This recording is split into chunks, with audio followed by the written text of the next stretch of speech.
മണ്ഡലമകരവിളക്ക് തീർത്ഥാടന കാലത്ത് തീർത്ഥാടകർക്ക് കുടിവെള്ളം ഉൾപ്പെടെ സഹായങ്ങൾ നൽകാനായാണ് യൂത്ത് കോൺഗ്രസ് പത്തനംതിട്ട ജില്ലാ കമ്മിറ്റിയുടെ നേതൃത്വത്തിൽ പത്തനംതിട്ട KSRTC ടെർമിനലിൽ ഹെൽപ്പ് ഡെസ്ക് പ്രവർത്തനം ആരംഭിച്ചത്.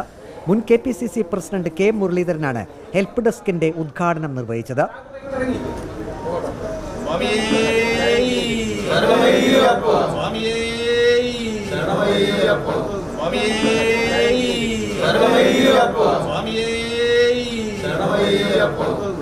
ഇപ്രാവശ്യം ശബരിമലയിൽ വലിയ പരാതികൾ ഉയർന്നില്ല എന്നൊരു ഗുഡ് സർട്ടിഫിക്കറ്റും K മുരളീധരൻ പിണറായി സർക്കാരിന് നൽകി. ഈ വർഷവും ശബരിമല മണ്ഡലകാലം നല്ല രീതിയിൽ ഇപ്പോൾ നടന്നുകൊണ്ടിരിക്കുകയാണ്. ധാരാളം ഭക്തന്മാർ ഏതാണ്ട് ഒരു ദിവസം തന്നെ 85,000-ഓളം ചുരുങ്ങിയ ഭക്തന്മാരാണ് ഒരു ദിവസം ശബരിമലയിൽ വന്നുകൊണ്ടിരിക്കുന്നത്. ഇപ്പൊ വന്ന മിക്ക ഭക്തന്മാർക്ക് ഇത്തവണ കഴിഞ്ഞ വർഷം ഒരുപാട് ഭക്തന്മാർക്ക് വന്ന് തിരിച്ചു പോകേണ്ട ഒരു അവസ്ഥയുണ്ടായി. പക്ഷെ ഇത്തവണ എല്ലാവർക്കും ദർശനത്തിനുള്ള ഒരു സംവിധാനമാണ് ഇപ്പോൾ നടന്നുകൊണ്ടിരിക്കുന്നത്. ഏതായാലും ഈ വർഷത്തെ മണ്ഡലകാലവും നല്ല രീതിയിൽ മുന്നോട്ട് പോകട്ടെ എന്ന് അയ്യപ്പനോട് പ്രാർത്ഥിക്കുന്നു.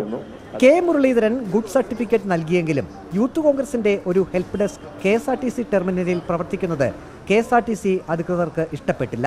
രാഷ്ട്രീയ പാർട്ടികളുടെ ഹെൽപ്പ് ഡെസ്കിനായി ചീഫ് ഓഫീസ് അനുമതി നൽകിയിട്ടില്ലെന്നും ഹെൽപ്പ് ഡെസ്ക് ബാനർ, ഫ്ലക്സ് എന്നിവ യൂണിറ്റിൽ നിന്നും നീക്കം ചെയ്ത് സ്ഥലം ഒഴിഞ്ഞു തരണമെന്നാവശ്യപ്പെട്ടും Pathanamthitta assistant transport officer Youth Congress നേതൃത്വത്തിന് നോട്ടീസ് നൽകി. നോട്ടീസ് ലഭിച്ച ഉടൻ ഹെൽപ്പ് ഡെസ്കിലെ സാധന സാമഗ്രികൾ റോഡിൽ ഇറക്കിയിട്ട് യൂത്ത് കോൺഗ്രസ് ജില്ലാ പ്രസിഡന്റ് വിജയ് ഇന്ദുചൂടിന്റെ നേതൃത്വത്തിൽ പ്രവർത്തകർ പ്രതിഷേധിച്ചു.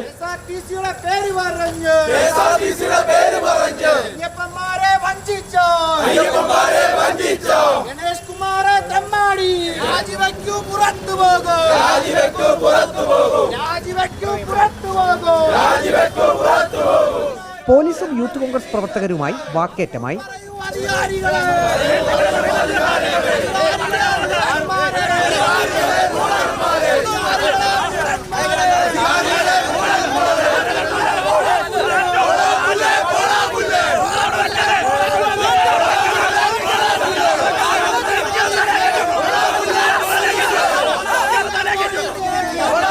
പോലീസ് ബലം പ്രയോഗിച്ച് യൂത്ത് കോൺഗ്രസ് പ്രവർത്തകരെ അറസ്റ്റ് ചെയ്ത് നീക്കി.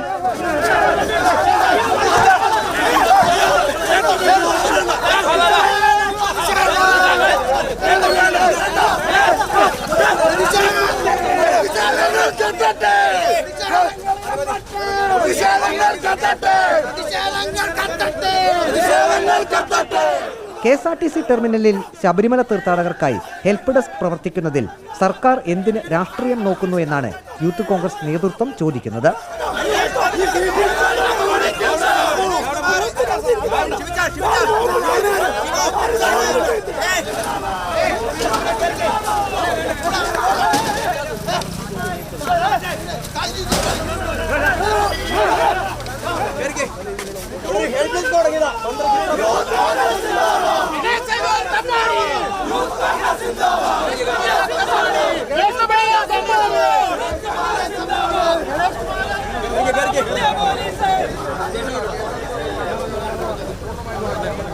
റിപ്പോർട്ടർ, പത്തനംതിട്ട.